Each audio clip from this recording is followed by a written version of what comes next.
Firman Tuhan yang kita sebut Alkitab adalah sebuah pewahyuan. Itu adalah Tuhan berbicara kepada manusia. Itu adalah kasih mencari solusi bagi kegagalan dan ketidakbahagiaan kehidupan manusia. Itu adalah kasih dengan sebuah solusi bagi masalah-masalah hidup manusia. Ketika Anda mengakui Yesus Kristus sebagai Tuhan dan Juru Selamat Anda dan menerima kehidupan kekal, Anda masuk ke dalam keluarga Allah. Anda menjadi ahli waris Allah dan ahli waris bersama Yesus Kristus. Anda memiliki hak yang sah untuk menggunakan nama Yesus seturut dengan firman Tuhan. Memakai nama Yesus memberi Anda otoritas atas iblis dan pekerjaan-pekerjaan setan. Itu memberikan Anda otoritas atas hukum yang muncul melalui dosa. Itu menghubungkan Anda dengan kemahakuasaan Allah dan menjadikan Anda anggota keluarga Allah. Dan itu melindungi Anda dari musuh rohani Anda, musuh dari jiwa Anda, musuh dari tubuh Anda, keuangan Anda, dan keluarga Anda, serta apapun yang Tuhan percayakan sementara Anda berada di dunia ini dan sampai pada kekekalan. Anda ditaruh dalam sebuah posisi otoritas dan kekuasaan di mana Allah menjadi sumber kekuatan hidup Anda, sehingga Anda bisa berpegang pada kuasanya dan mengatasi semua kelemahan. Anda bisa menjadi sadar akan kemampuannya di dalam diri Anda untuk menjadikan Anda seperti yang bisa dikehendaki oleh hatinya. Dan Anda bisa berkata dengan pasti, Dia yang ada di dalam saya lebih besar daripada kekuatan yang ada di sekeliling hidup saya. Karena Tuhanlah yang mengerjakan di dalam saya sekarang, baik kemauan maupun pekerjaan menurut kerelaannya. Saya adalah seorang pemenang dan lebih daripada para pemenang. Lihat 1 Yohanes 4 ayat 4 dan Filipi 2 ayat 13. Anda bisa mengatakan dengan ketenangan yang sederhana, oleh bilur-bilur Yesus, saya sudah sembuh. Sakit penyakit tidak ada dalam rencana cetak biru impian Tuhan buat saya. Sebaliknya, kesembuhan, kesehatan, dan sukacita adalah warisan sah saya. 1 Petrus 2 ayat 24. Tuhan tidak senang ketika Anda mengalami kekurangan, kemiskinan, dan keterbatasan sehingga Anda sulit untuk menjadi saksi bagi kebesaran dan kemuliaannya. Oleh karena itu, kita bisa katakan setiap kebutuhan kita sudah disediakan. Saya dan Anda diberkati dengan setiap berkat rohani di dalam sorga, di dalam Kristus Yesus. Bukan Kristus yang kekurangan, lemah, dan tidak punya otoritas dan kemampuan, melainkan Kristus yang sudah bangkit dari antara orang mati. Dan kuasa yang membangkitkan Dia dari antara orang mati ada di dalam tubuh Anda dan saya. Saya memiliki kemampuan Allah. Yesus adalah hikmat saya, dan Bapa sendiri adalah kebenaran saya. Dalam pikiran Bapa, saya duduk bersama Kristus di tempat tinggi di sorga. Meskipun kitab Wahyu mengatakan barang siapa menang, barulah dia akan didudukkan bersama Kristus di sebelah kanan Bapa di sorga. Tetapi secara rohani, secara status, saya sudah duduk di sana di tempat otoritas itu. Dan selama saya hidup oleh iman menggunakan kuasa yang dianugerahkannya di muka bumi ini, maka hal itu akan menjadi realita bahwa saya sungguh-sungguh secara fisik didudukkan bersama Yesus, memakai tubuh kebangkitan pada akhir zaman.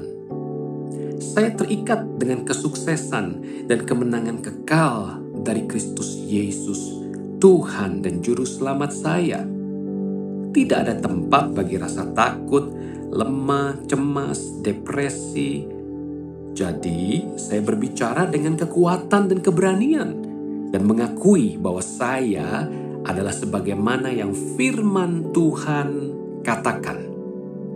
Kebanyakan kita adalah apa yang kita percayai, dan kebanyakan kita lebih mempercayai apa yang kita dengar daripada apa yang kita baca di dalam Alkitab. Beberapa dari kita mempercayai sebagian firman. Beberapa dari kita tidak pernah membuat upaya yang serius untuk mengetahui apa sih yang dikatakan firman. Namun, kita terus-menerus meminta Sang Penulis Firman untuk memberkati kita, mengirimi kita uang, menyembuhkan penyakit kita, memberkati orang-orang yang kita kasihi, dan melindungi kita dari sakit hati, kesedihan, godaan iblis, dosa. Jadi sedikit yang telah menanggapi firman Tuhan dengan serius. Sedikit pula yang berhasil dalam urusan hidup mereka untuk mengenal firman dan Sang Penulis Firman. Ketika kita mendengar seseorang mengatakan apa yang Tuhan katakan, kita cenderung berpikir itu adalah kefanatikan. Pertimbangan sehat kita biasanya ketakutan terhadap kefanatikan. Apa yang dianggap fanatik oleh pertimbangan sehat, kenyataannya seringkali merupakan iman dalam dunia dan level yang lebih tinggi dibandingkan akal sehat yang terbatas.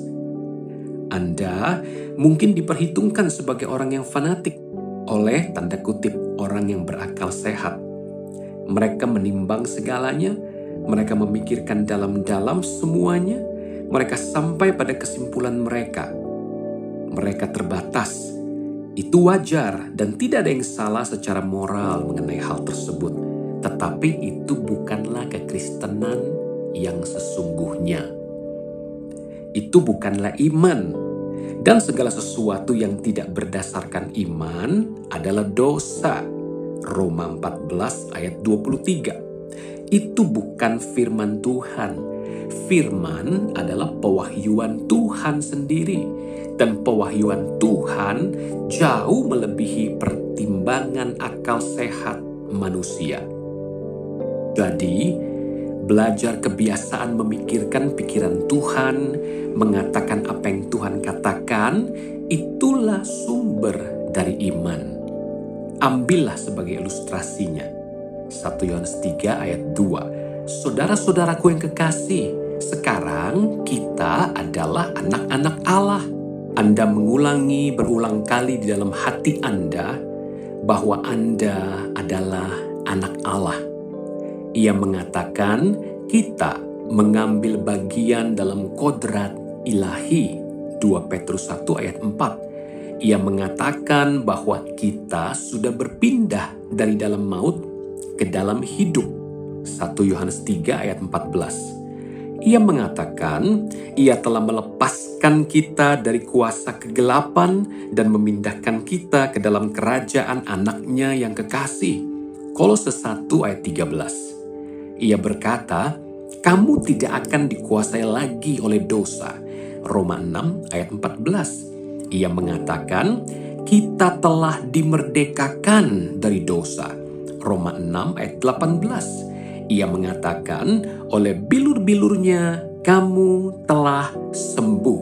1 Petrus 2 ayat 24. Namun, Anda lemas dan rematik. Anda mempertimbangkan dengan otak Anda yang lelah. Rasa sakit semakin bertambah. Dan pertimbangan sehat mulai memberikan alasan yang logis. Sementara itu, hanya satu pandangan iman pada anak Allah dan penyakit apapun harus berhenti.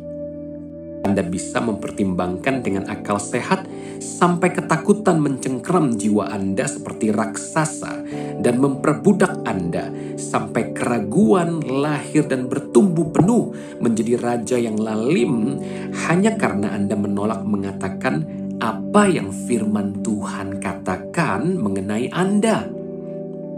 Anda tidak memiliki iman. Alkitab berkata, iman timbul dari pendengaran dan pendengaran oleh firman Kristus.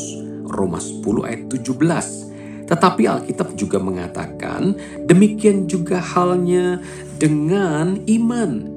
Jika iman itu tidak disertai perbuatan, maka iman itu pada hakikatnya adalah mati. Yakobus 2 ayat 17. Jadi, hasil dari iman yang sejati adalah bertindak berdasarkan apa yang Tuhan telah ucapkan kepada Anda. Iman bukanlah sesuatu di mana Anda membuat pesanan dan menunggunya untuk dikirim.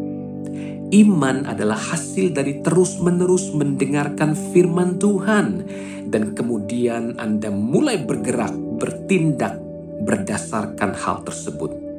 Tuhan mengatakan Anda adalah anaknya. Ia mengatakan Anda telah ditebus. Ia mengatakan Anda sudah disembuhkan. Sekarang Anda memandang ke atas dan berkata, "Bapa, saya berterima kasih kepadamu karena apa yang telah Engkau katakan kepada saya itu kebenaran."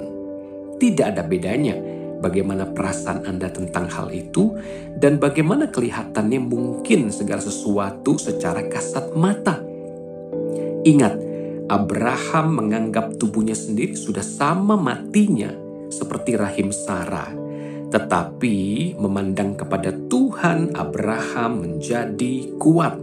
Lihat Ibrani 11 ayat 8-12. Ia menganggap bahwa Tuhan sanggup menggenapi apapun yang telah Ia janjikan.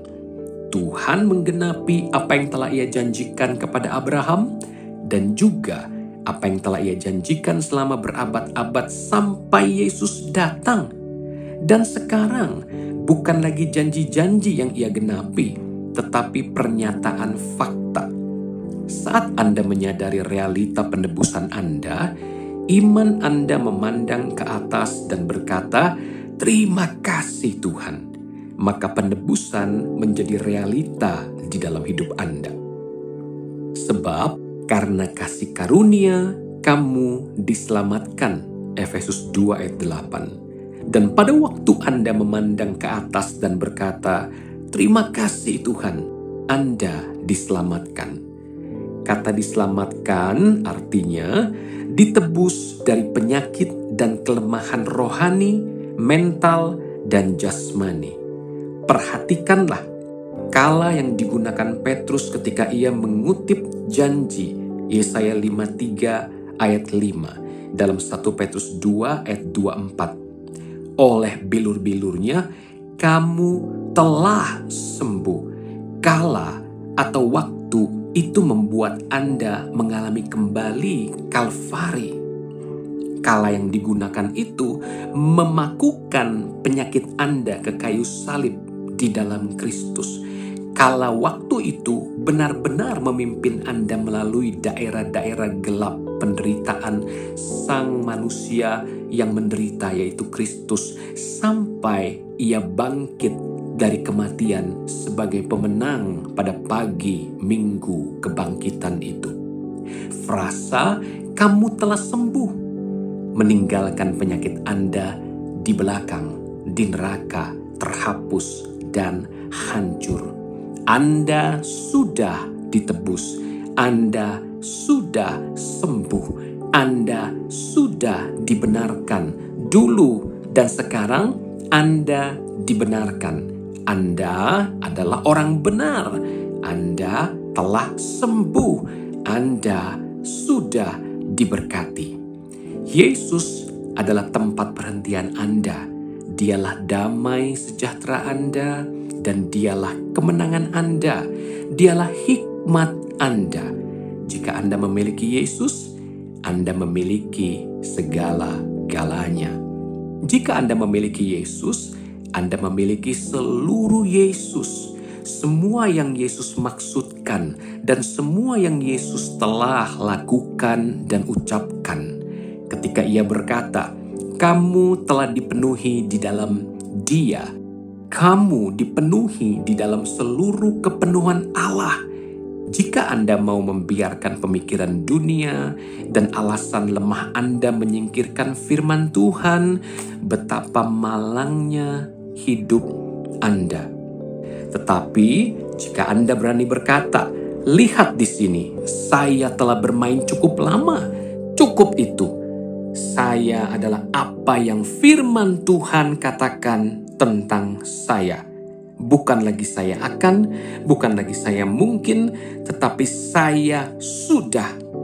Demikianlah kata firman Tuhan. Terjadilah menurut firman Tuhan. Tuhan Yesus memberkati.